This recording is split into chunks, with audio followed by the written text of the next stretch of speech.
Welcome to Tabernacle Talk. Tabernacle Talk is a Bible study podcast brought from Tabernacle Baptist Church in Essex, Maryland. I'm your host, Brian Self. We hope this podcast encourages you to know Christ, grow in His Word, and show His love to others. Let's dive right in. Welcome back to Tabernacle Talk. Today we're in Galatians chapter 6 and verse number 2. Galatians 6 and verse number 2 for our verse for the day. And looking forward to going over this verse. This is one that's been a big encouragement and a challenge to me through the years, and I hope that it'll be a blessing for you today. This is the Apostle Paul. He's writing to the churches in Galatia. He has just said in verse number 1 that those that are spiritual are to help restore and care for those that have been overtaken in sin. And he tells them to restore that sinful person with a gentle spirit, watching out for themselves so that they also won't be tempted. And then kind of in summary of that, he gives us verse number 2, carry one another's burdens. In this way, you will fulfill the law of Christ. Carry one another's burdens. In this way, you will fulfill the law of Christ. Here, verse number 2, I'll compare with verse number 5, which says, for each person will have to carry his own load. So we are to carry one another's burdens, but everyone has to carry their own load. And if you've never read the book Boundaries by Henry Cloud, it's a tremendous read and very helpful. And he highlighted some of the differences between this. There are burdens, things, whether physically, emotionally, or spiritually, that we go through sometimes, or that others in our local churches go through sometimes, that are just way more than a normal day-to-day journey. It's more than we would have to take in a specific day. I can think right now, I've got a pastor friend down at Fort Howard Community Church. I think it's like about 25 minutes away from here. And he just did a funeral for a family that lost their 8 or 9 month old child a couple months back.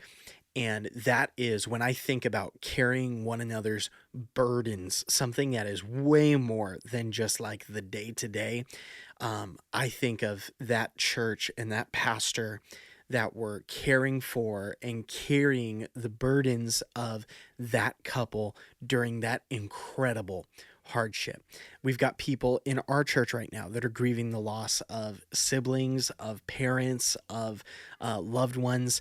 Even one of our elders here at the church, Dr. Ron Smith, they've had several family members right now that they don't know if their family member will live, another year or so. They've got loved ones from their previous church that have passed over the last couple of months, just circumstances that are not your day to day.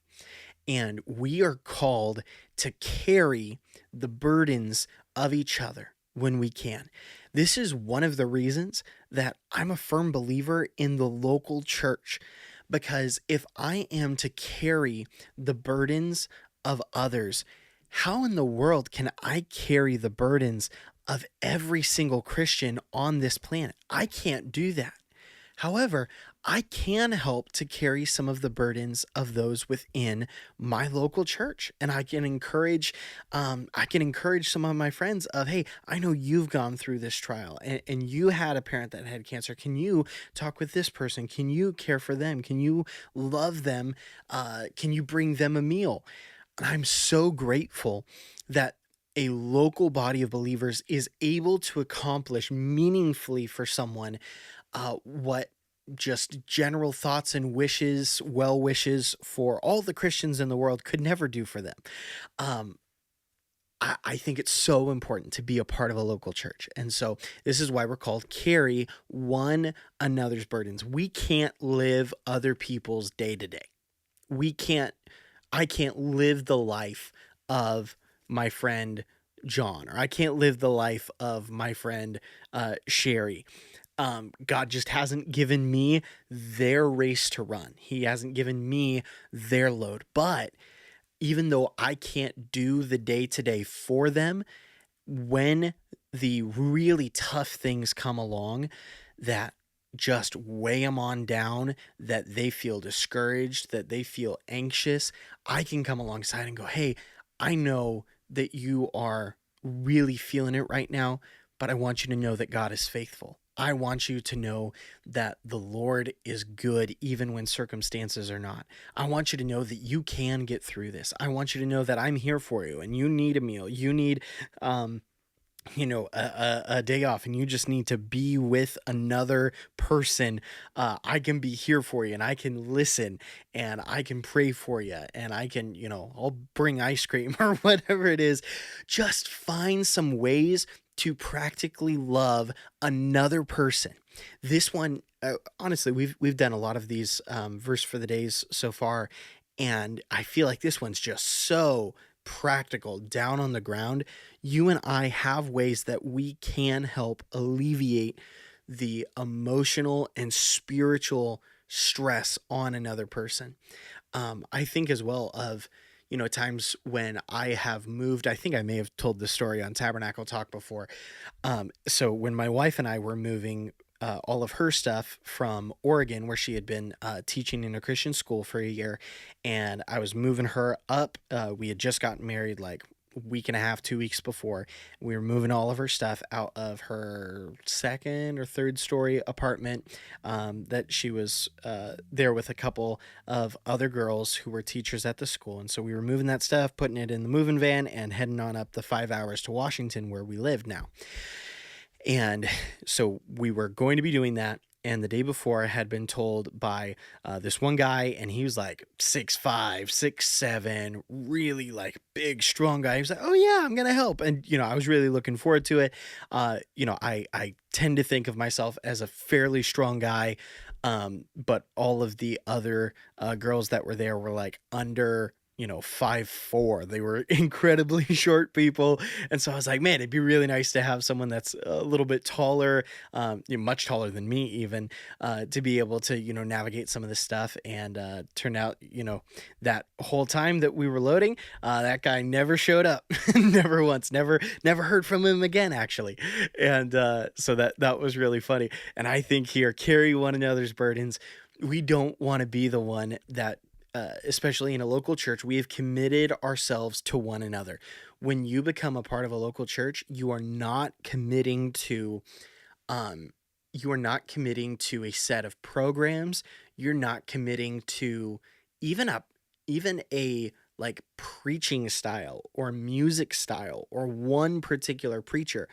You are committing to that body of believers that you will carry out the one another's of the New Testament within that local body, that you will love them, you will pray for them, you will carry their burdens. And so I want to encourage you, find ways to carry the burdens of others. One practical way, and then I think we'll be done for today. Right now it's summertime. I think when this episode comes out, we are mid-July now, and there are elderly people within your congregation. Now, you might be one that says, "Listen, Pastor Brian, I am the elderly person in this congregation." Okay, well then this isn't for you. But for those of you that are maybe younger, you can be a blessing to an older person in your congregation. You can mow a lawn, you can water some plants, you can, do whatever odds and ends to be able to help out someone that if they go out into the scorching sun, it might not end up particularly well for them. But if you're younger and you're able to take on some of that, you can carry someone else's burdens that they might feel burden of. Man, I don't want just a totally dead flower bed. I don't want my lawn looking like I'm in the Amazon, different things like that. If there's a way that you can help, choose to help. I'll say this. I'm a parent with toddlers, and so this is something near and dear to my heart. Whatever church you go to, if you are in a stage where you don't have little kids anymore, can I encourage you, be a blessing. Carry the burden of a young parent who is probably tired um, from just the physical, upkeep of having little ones. Send a young couple, be like, hey, we're going to watch the kids. You go out for a date night. And that can be just an inestimable blessing to a younger couple that just needs a little bit of reprieve, that just needs a little bit of that emotional pickup. And you can help to provide that. It's carrying one another's burdens. There might be someone that was recently widowed, someone that recently lost a loved one, that you can reach out to in a text and say, hey, I'm praying for you. I love you. If you ever just want to like hang out with someone, come over. We can go watch a movie. We can, I'll make you dinner. We can play some, board games or card games or something.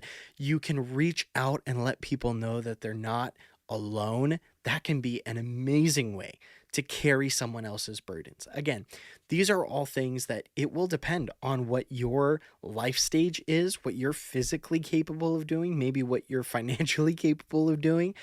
But you can pray for others. You can let them know that you're praying for them. You can ask how you can pray for them. You can encourage them with your words. Those are all ways to carry burdens, but I also wanted to include some practical ways that you might be able to carry another person's burden. And why would we do this? This is what I hadn't gotten to yet. Last part of the verse. In this way, you will fulfill the law of Christ. The law of Christ, as he said in the Last Supper and in the upper room. He says, this is my commandment, that you love one another. You want to fulfill, you want to complete everything that God has for your life. Love other people. And when you love others, not just in your emotions, but in your actions, you complete everything that God wants to do in and through you when you love others.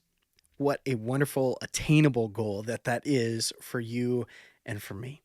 Carry one another's burdens. In this way, you will fulfill the law of Christ. Thanks for tuning in today. Hope you have a great day.